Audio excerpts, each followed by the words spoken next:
Welcome back to another Shields of Shame video, everyone. This is one of 5 internal affairs case files on Roberto Garibaldi.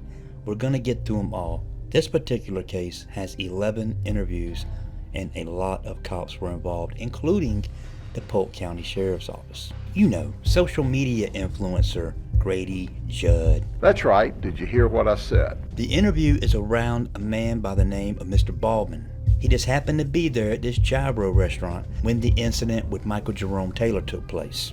Mr. Baldwin was dragged from his car by his legs, face down in the dirt and kicked in the head. That is what he alleged happened, as you will hear in his interview. The video that you're watching along with this interview is the Michael Jerome Taylor case. We don't have anything on that case right now. Maybe later we'll get something. But right now, this case revolves around Mr. Baldwin.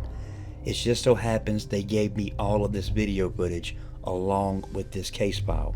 Unfortunately, you can't see what happens to Mr. Baldwin in any of the video clips. His vehicle is off camera, so it's hard to know what really happened.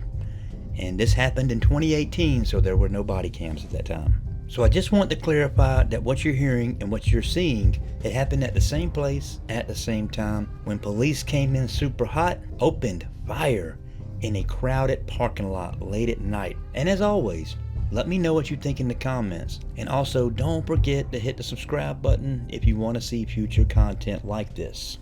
I publish a lot of content. So with all that being said, let's get into the video. Peace and love, y'all. I hear y'all banging every day. I don't say nothing about that. Hey. Bro, you wake me up at 6 a.m. every day with that basketball. Yes, sir. You want to continue? You want to continue? I don't care. Okay. You can record me. This is you record. I'm recording you two right now. Are you gonna run your mouth or you gonna shut up? Which one you gonna do? Which one you gonna do? Which one you gonna do? Which one you gonna do? Which one you gonna do?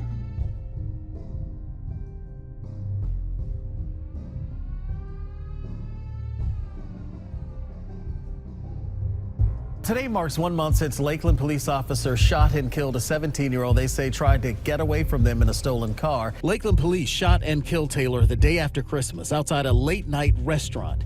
Officers say he was in a stolen car, but Taylor's family claims the car was not stolen, rather a rental that hadn't been returned on time and loaned to the 17-year-old.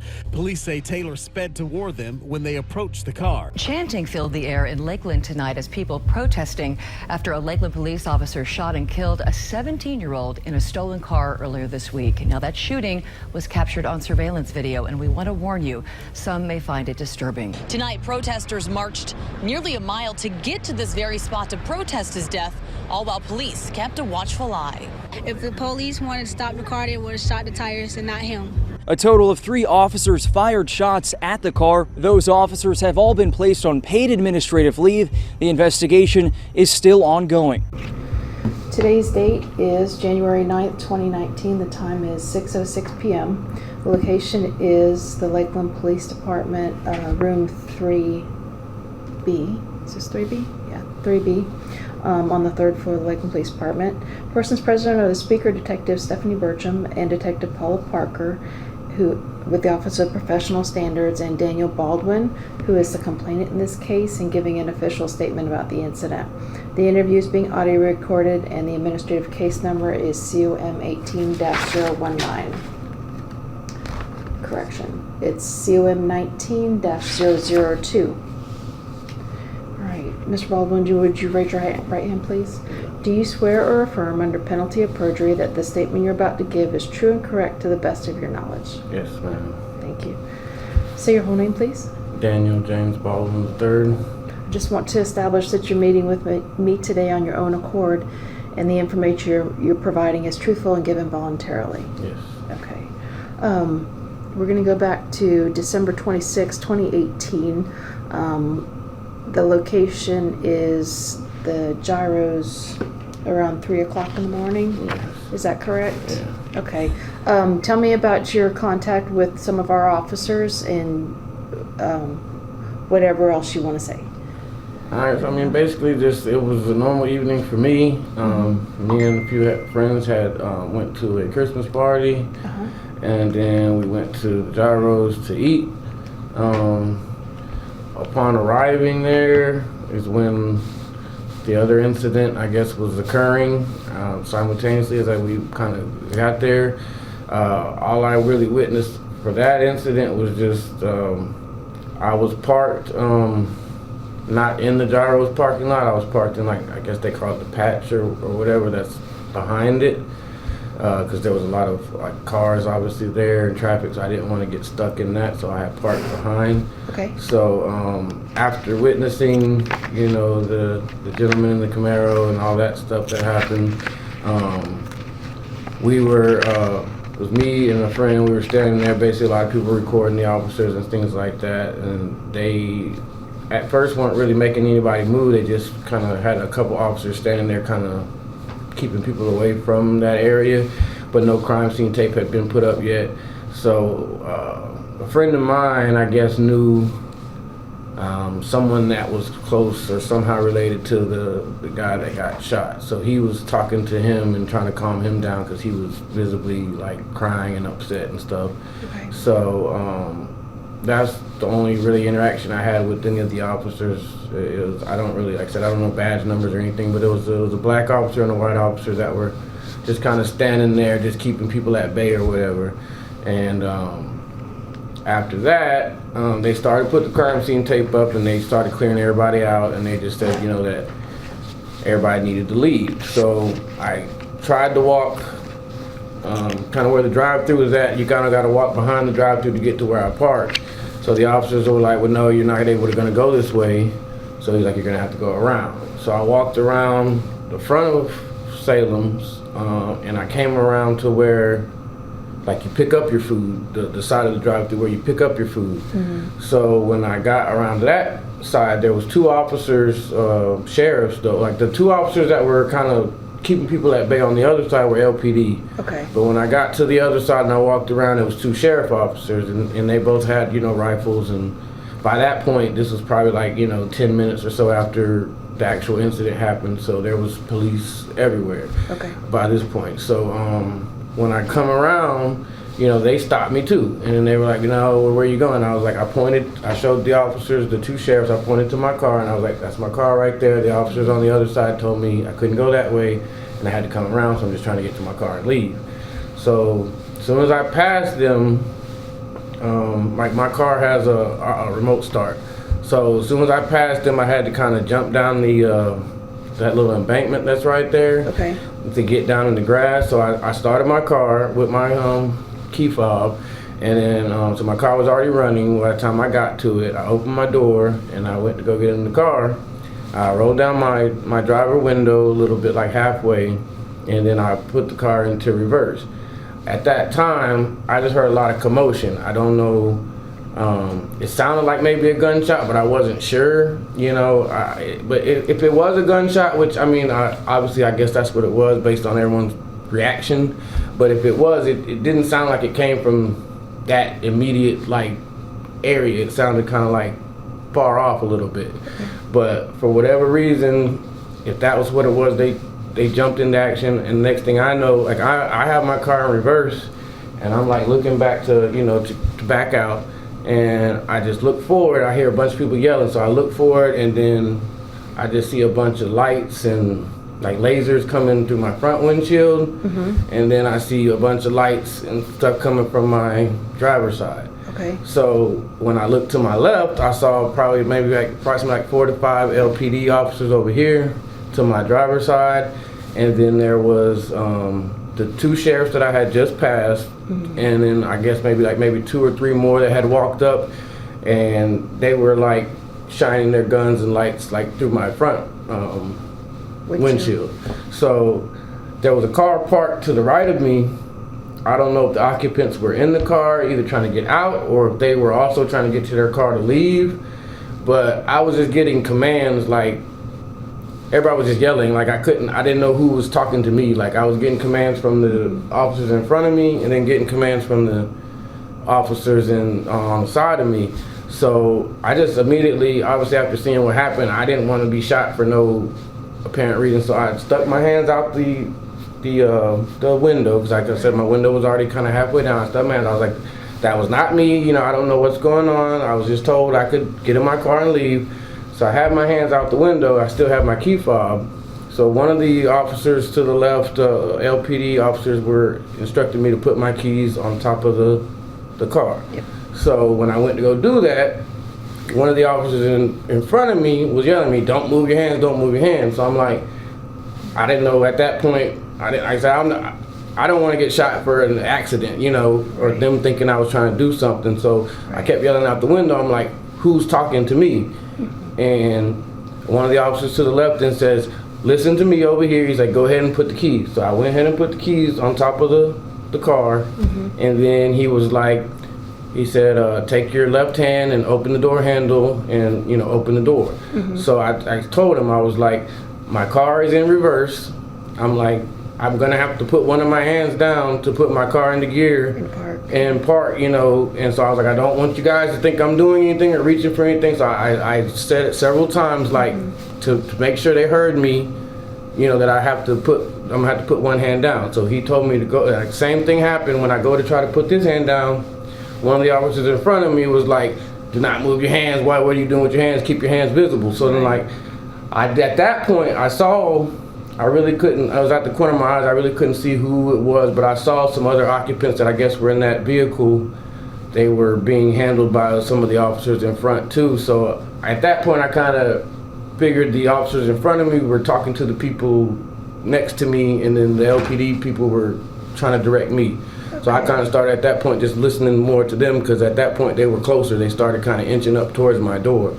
So when I put the car in park, I did put the car in park, and then when the officer, you know, gave me confirmation to go ahead and do it, I put the car in park, and then like I said, I opened the door with my left hand, and like as soon as I opened the door, they told me to, one of the officers was saying, "Get down on your knees." So I tried to, like, when I got out of the car, I went to go get on my knees, and then at that point I just got grabbed. Like, I'm not sure, it felt like maybe two people grabbed me. I was grabbed by my hair, and two of my dreadlocks came out, and then I was put down face first on the ground. So then they were like, "Let's, you know, let me see your hands." So I put my hands behind my back.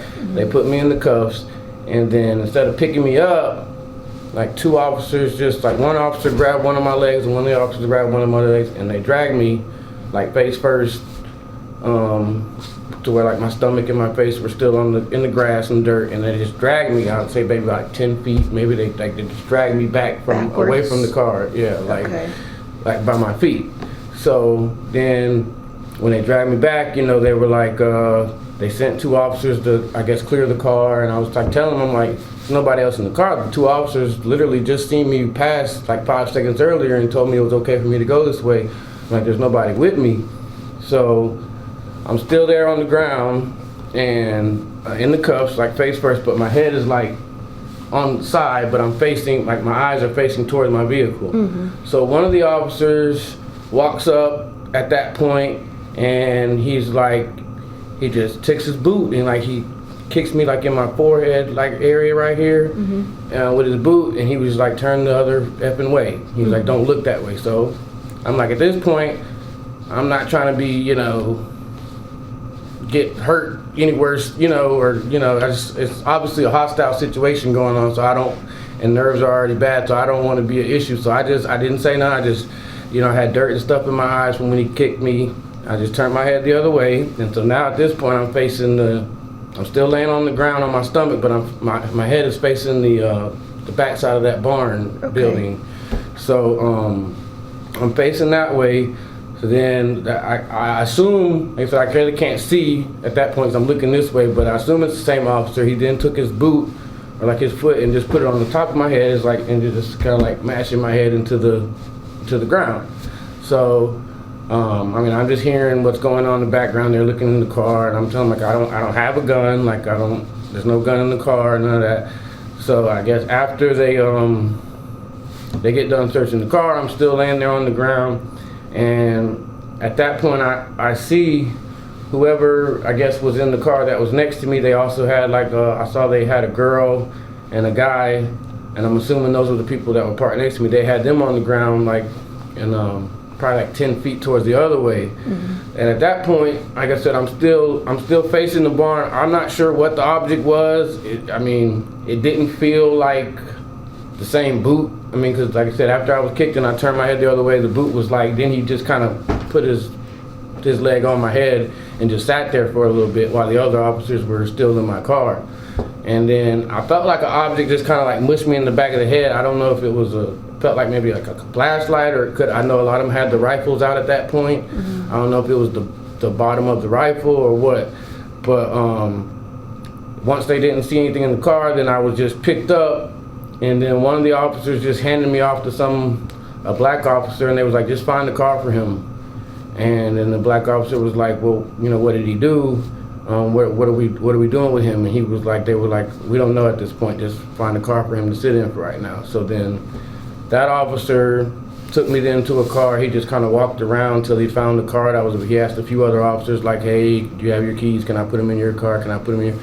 After a couple cars, like they couldn't find them, so they ended up putting me in one that was parked on the street on South Florida, like on the kind of like where you turn for the entrance to Gyros, but that drive-through entrance, they just put me in the car back there. Okay. So I sat in the car, but like I said, when I asked the officer that took me to the car, I told him about my shoulder, and I was like, is there any way you could like adjust the cuffs, because like my shoulder is like out of place, like. And he was like, he didn't do anything. He just threw me in the back of the car. He's like, well, he's like, I don't know what's going on. Somebody be here to talk to you. So the car he puts me in, there was already another officer in the car just doing like a report, I guess, on his computer. And so I asked the officer whose car I was in, I was like, you know, is there any way you could do something about these cuffs? Or like, you know, after about 10 minutes of being uncomfortable, I'm like, you know, I didn't want to say nothing at first because I just didn't, like I said, I wasn't trying to cause any more problems than whatever, you know. So I asked him, you know, I seen he was doing his report, so I let him kind of do his thing. And then after a few minutes, I asked him, I was like, you know, is there any way you can adjust the cuffs, or can you find out what's going on? Because no one's told me anything. I was just pulled, you know, out of my car, dragged back, and then no one's told me anything. They just kind of sent me to somebody else and had me sit in this car. He was like, well, yeah. He's like, all I was told was to have you sit in my car. He was like, I really don't know, you know, what's going on or what they're doing with your situation. So I was like, okay. So I mean, probably like 30 minutes passed that I'm sitting in the back of the car, and then finally, you know, I did remember his name for a while, but I don't remember it now. But the officer that came and did the cuff and release interview, he came at about 30 minutes later, and then he just, you know, he pulled me out the car, and he was, you know, pretty apologetic about the situation. You know, his demeanor was, you know, you do understand, you know, why we had to do this and this, that, and the third. And I was like, you know, I understand obviously what's going on, the severity of the situation, you know, being that, you know, you guys just had to shoot someone, but I don't really see why I was handled that way if I complied with everything. Like, I did nothing wrong, and I complied with everything that, you know, you guys asked me to do. So, and he was like, I mean, he made it seem like he wasn't one of the officers, I guess, that was part of it. He was kind of the person that just was coming to handle that cuff and release procedure. So he just asked me like basic questions. If I was hurt, I told him about my shoulder. I told him about, you know. Was it Sergeant Quackenbush? I think that is, okay. Yeah, that's Nez. Yeah, it was a weird name. Yeah. So yeah, I think that was it. So then I was like, you know, I told him about my shoulder. I told him, I showed him, you know, I lifted my shirt and showed him my stomach. You know, I had some scrapes and stuff on my stomach. And I was like, but I mean, other than that, like, no, I'm not, you know, I'm fine, you know, I'm not. So then he was like, you know, just asked me like my name, phone number, address, and stuff like that. And then he told me that he could not let me walk through there at this point, but he was like, your car is still running. He was like, you know, I'm gonna give you back all your property. And he was like, I'm gonna just need you to, like, had to end up walking around, like, he told me I had to walk like all the way, I'm not sure what that road over is. to Tennessee? It's the road like next behind to the barn, like I had to walk, I had to walk a good. It's towards Walgreens, that next street? Or is it down No, Memorial? I had to walk like down South Florida way. Oh, to Parker? Like, yeah, Or, towards no, that what's way. the I had next to walk street? Is around it the back Quincy? way. Yeah, so you had to walk in front of Gyros on the main road. No, on the Florida other Avenue, way, you're on walking Florida. south. Yeah, south. To the next street and take a That's left? I'm not sure what street that is. Oh, yeah, okay. but Okay. yeah, I had to walk. Peachtree? No, Peachtree's further. I'm thinking it's like Quincy or. Cause like where the car they had me in was probably like I could if I like the car was behind, facing. Was it? I know you said it was in the drive going. Was it in front of Bike Barn or behind Bike Barn? Well, it was the car they put me in was on like it was on South Florida, facing north. Memorial. So like to the right of me would have been like the barn and stuff. Okay. So then when he told me to walk, he told me to walk south. Yes. Away from Gyros in the barn, and then I had to like go down to one of those streets and make the left, and then come back up. Tennessee. Yeah. Okay. So then he was just like, we'll give you a call. Someone be giving you a call if we have any other questions and need to speak to you, stuff like that. So I was like, okay. Like I said, at that point it's almost like 4 something in the morning. I'm just they had my phone. Cause I still had like when they dragged me out and put me on my face, like my phone. I remember my phone was sitting right there, and someone grabbed it.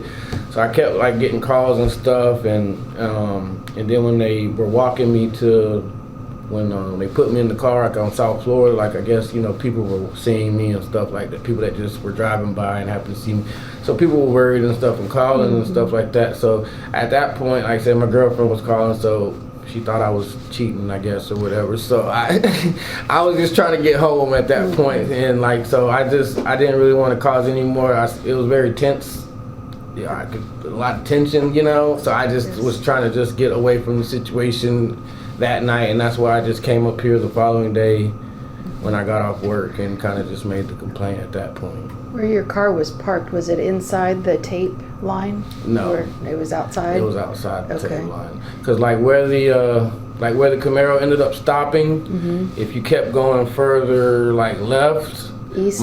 East. Like my car was like parked like parallel, kind of like it was parked parallel to how the Camaro was, but I was facing towards I was parked towards the Gyro. beauty shop. Yeah. Okay. Now you said that when you were in the car and you went to back up, you heard what sounded like a gunshot, and you weren't sure which direction it was coming from. like when I walked past and that's what I didn't know. I thought maybe it was the officers I walked past, to be honest, at first, because like when I walked past, like it just happened so fast, like I just heard all the commotion. I just seen everybody like grabbing guns and getting in position. But like I did hear like a pop, but it didn't sound like nothing that was like I've been shot twice before, so it didn't sound like it was something right in your area. In my area, yeah. So then like I didn't necessarily think nothing of it at first, and that's why I just went ahead and continued to like try to go ahead and back out. But then it wasn't until like I turned, like I you need to turn your head a little bit to see where you're going to back up. But then like when I turned my head back around forward, that's when I just seen all these like lights and like on me. So then I'm like, oh crap, So then I kind of froze up. So did Sergeant Quackenbush tell you why you were stopped like that? Yeah, I mean he explained. Well, he asked me. Yeah. And he worded it like, you do understand why you were, and I was like, I mean, yes and no. I'm like, I'm aware obviously of the situation that's going on, and but no, I'm not necessarily aware why I was treated that way or stopped or detained or anything. Like I told him, I felt like, obviously I know what's going on. So, if you guys did, I heard something, but I couldn't necessarily say it was a gunshot because it really didn't sound that close, for me to be like, oh, that was for sure a gunshot. Did he say that the shot was the reason why they stopped the two cars, or? He didn't really elaborate any further. You're just assuming that's why. I'm assuming that's why, because I obviously, like I said, I literally had just passed the other two. Everybody at that point was, everybody had guns. Like the sheriffs had their rifles out, and there was a lot of police force walking around with guns drawn because of what was going on, but there wasn't like an immediate like threat going on. They were kind of like holding them down. They weren't like but then when I looked back and I saw everybody like guns up, in position, I obviously felt something, I put kind of 2 and 2 together that they obviously felt like that noise was a shot, and they're kind of trying to see where that came from. So I got, like I said, I got why you're maybe trying to stop me to at least see what's what, but it just didn't really make sense for me. Like I was like, if I had a gun or if I made a shot, like it would have been clearly obvious, like that close proximity of me just passing these two officers. Like I didn't feel like it was warranted. But you know, I said I gave them the benefit of the doubt, at least for. I mean, obviously they didn't just jump into action for no reason. I mean, I get there was something that triggered that, but. I had pictures of the scene, and I wanted to get those real quick to show you, so you could kind of like point out where you were parked and where all this happened at, so I could maybe look for video or whatever in that area. And I forgot to print them out and bring them with me, so I'll be right back. Okay. So here's the aerial view. This is the bike barn right here. This is Florida Avenue. So here's a picture of where the shooting happened. So his car, the Camaro, ended up like right there, yeah, way up in here. So like I'm like, well, if you can I guess draw on on this, there about where your car was parked. so this is the So barn. This is the back side right here. Yes. So I'm like here in this patch, like here. Okay. I don't know. Just put like an X there. Yeah. And then initial it. I'm like here, and my car's like facing north. Okay. So then when they drag me, like they drag me from my car here to like back towards this side of this wall right here. That's what I remember. Like I said, when I'm on the ground facing, I'm looking towards my car. Okay. And then when I got kicked in the face, that's when I turned my head and I'm looking at the back side of this building. Okay. And then when they put me in the car they put me in was like somewhere like right here. Can you put an X there too? And then, like I said, once they released me, I had to end up walking like this way. Yeah. And coming around, and I had to go like down whatever road this is right here to get back into that patch to get to my car. So your car was in the same place? Yeah, my car was still there. It was still running, you know, like, and everything. They had all my keys and my phone and my wallet and stuff. I guess it all came out, like, my wallet stuff came out when they dragged me. Okay. So they gave me all my possessions back, and they just told me I had to, like, go this way. Okay. So that was pretty much the end of it. Okay. And the person that was giving you commands, what did they look like to get out of your car? Do you remember if they were white or black? They were, I know at least 3 of them were white. It's really hard to say because, like I said, I mean, it was dark. And then by the time I got pulled out the car, I mean, like, my face was down and then I got dragged. So I really didn't see a lot of faces. Okay. I just seen lights, really. Okay. And people, like, heard voices. I couldn't really see a lot of faces. All right. Because of all the light shining in my face. Could you tell if the person that kicked you or put his boot on your head was white or black? He was white. Okay. And you said he was definitely LPD, it wasn't sheriff? Those were LPD because I know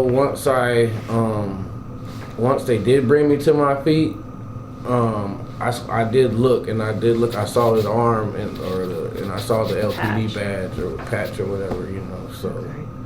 And then I can't necessarily maybe specifically say all of them were. I mean, there's possible there may have been a sheriff or two like on the left when they originally were yelling the commands, but I mean, based off just my common sense, like I know for a fact the 2 were sheriffs that I had just walked past, and so I assumed that those were probably more sheriffs that were in the front of me, and then everybody else that was to the left of me, once I got pulled and dragged and picked up, like that's all I saw was LPD like patches, and then I was put in whoever the black officer they took me to find the car. He was LPD.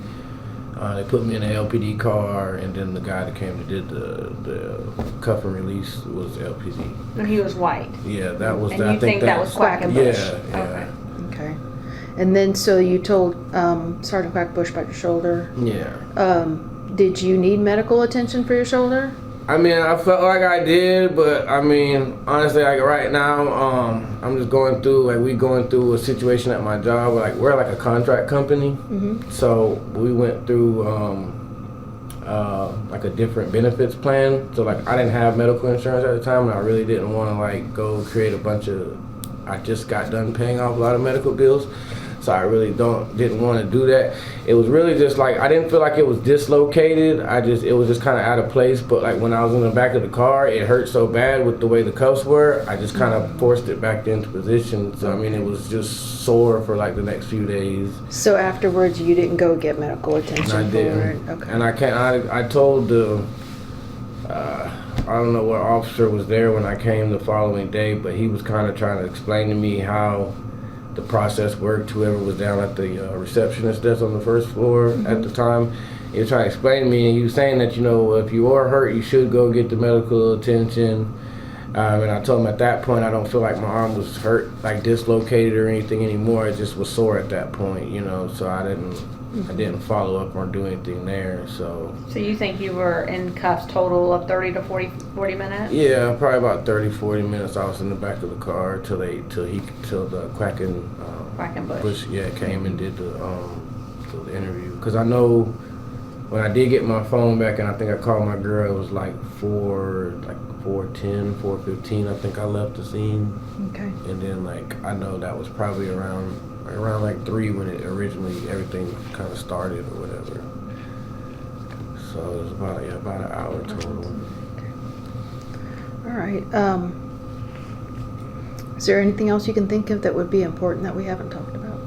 No, I mean, like I said, I kind of was trying to tell you earlier. Like, I mean, And tell me your main complaint about it. Was it just the way I was handled more? Okay. Like I say, I mean, I do understand, you know, like police have a hard job, and obviously it was a tense situation that was going on at the time. So I mean, I get that they were on kind of high alert. So I even told the cracker was that, like, when he asked me, he's like, you do understand why you were stopping? I was like, I mean, I understand the severity of what's going on, you know, and you guys are trying to make sure, you know, and keep everybody safe and understand. I get that part of it. I don't want to make a big deal. I'm not one of the people I don't give police a hard time about their job, because I understand it's a hard job, you know, and I'm not one of those types. So like, I'm not going to give you all this extra crap, but I was just like, you know, when you guys, you know, asked me to give you your hand on it, I complied with everything you guys did. I just didn't feel like that. Only part that pissed me off was getting kicked in the face, to be honest, and dragged. Yep. Okay. That's really the only part that pissed me off. Like, just, and like I told you earlier on the phone, like I was mad at first, very upset, and I talked to a couple lawyers, but you know, I don't even want to make it a big. It's just not worth the hassle for me, you know. But like I said, I said I'd come in here and at least talk to you, do your interview, because I appreciate you doing that. I do, you know, feel like that's not necessary. That wasn't, to that extent, it wasn't necessary. Okay. Like, that was just them, I feel like, being, you know, nasty. That you didn't have to kick me. Like, I'm doing everything you asked me to do. I'm not resisting, you know. I gave you my hands, like, it wasn't no problems. Like, I didn't give you guys any problems. So just kind of treat me with, you know, some decency, and that's all that's the only part that I was bothered by. As far as being stopped, can't really say I have a problem with that, because I heard something, and I mean, obviously you guys are police, you're trained, so you feel like that was a gunshot, you had to be on alert. That's fine. Stop me, make sure I don't have a gun, make sure there's nothing in my car, all that's fine, you know. But once you had me in cuffs, the extra stuff that you did, once I'm already in cuffs complying, that's the only issue I really had.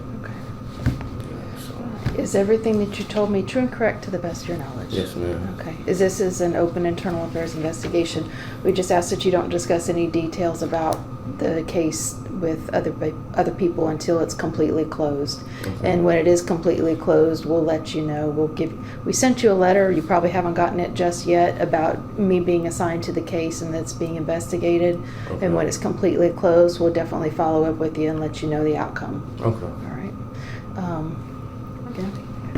All right, this will conclude our interview, and the time is 6:39 p.m. Today's date is March 5th, 2019. The time is 2:47 p.m. Location is the Office of Professional Standards of the Lakeland Police Department. Persons present are the Speaker Detective Stephanie Bertram and Detective Paula Parker with the Office of Professional Standards, and Officer Roberto Garibaldi, who is providing an official statement about this incident. The administrative case number is COM 19-002. It's noted that Officer Ryan Back is present as well during the interview. Officer Back, it's my understanding that you are Officer Garibaldi's representative. Is that correct? Yes, ma'am.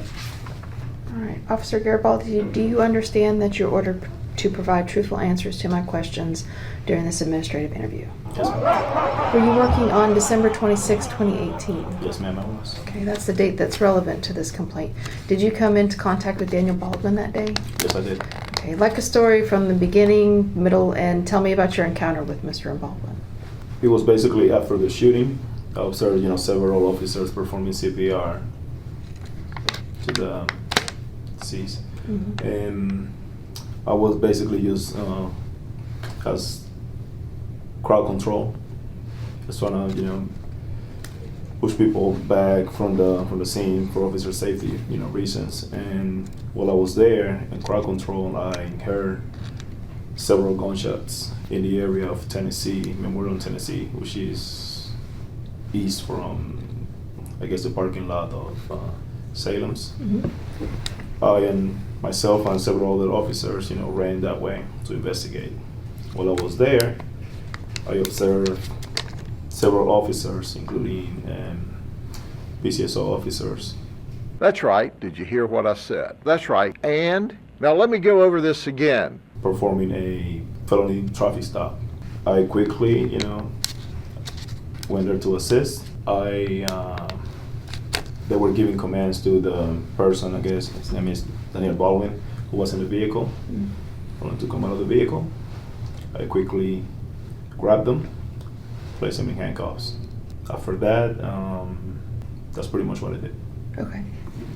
He said in his complaint that he was handcuffed, but then drugged from that spot where he was handcuffed back towards the bike barn.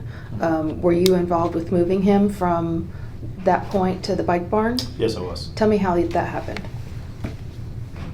Myself and another officer, I believe was Officer Patel, we grabbed him by the arms, and he was still resisting, meaning that he wasn't cooperating with us. And at that time, I believe it was Officer Novice that grabbed his legs, and we basically left them. Okay.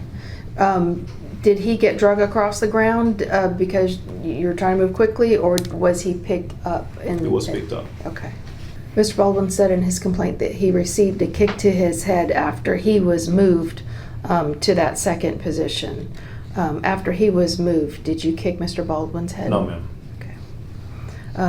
Mr. Baldwin said in his complaint that somebody stepped on his head after he was moved. Did you step on his head? No, ma'am. Did you see anybody kick his head? No, ma'am. Did you see anybody step on his head? No, ma'am. Okay. And then he said in his complaint that somebody mushed the back of his head with an object similar to either a flashlight or the butt of a rifle. Did you press anything against his head? No, ma'am. Did you see anybody press anything? No, ma'am. And then he also said that somebody said to him, "Your black ass better not move." Did you say this to him? No, ma'am. Did you hear anybody else say this to him? No, ma'am. Okay. All right, turn in the file to the section General Order 3-1.15, use of force, and read that out loud for me. Yes, ma'am. Members authorized to the use of force in the performance of their duties shall only use the amount of force which is objectively reasonable to gain compliance for the person, control a situation, effect an arrest, or protect themselves or others from harm. Members shall comply with the departmental procedures concerning the documentation and investigation of the use of any force. Okay. Having read that policy, do you believe that you violated it in any of your actions with Mr. Baldwin? No, ma'am. Okay. Officer Back, is there anything that you'd like to add?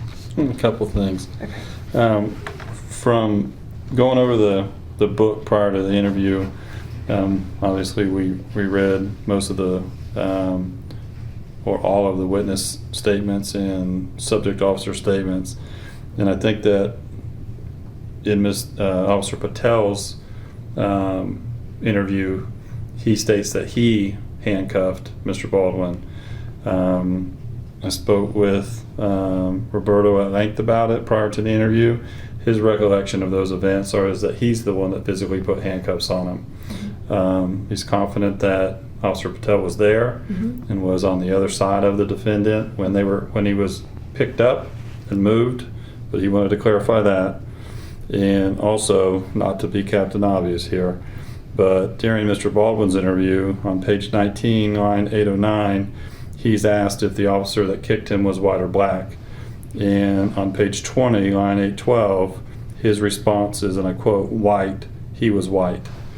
Well, again, not to be Captain Obvious, but Officer Garibaldi is a little darker complected than a white officer is going to be. I just wanted to put that out there also. I believe a lot darker, sir. And that's it. Okay. Officer Garibaldi, is there anything that you'd like to add that we haven't spoken about? No, ma'am. Thank you. Okay.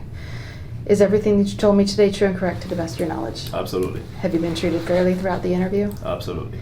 And as this is an open investigation, you're ordered not to discuss any details about the investigation with anyone except your chosen representative prior to the conclusion of the case. Absolutely. All right, this will conclude our interview, and the time is 2:57 p.m.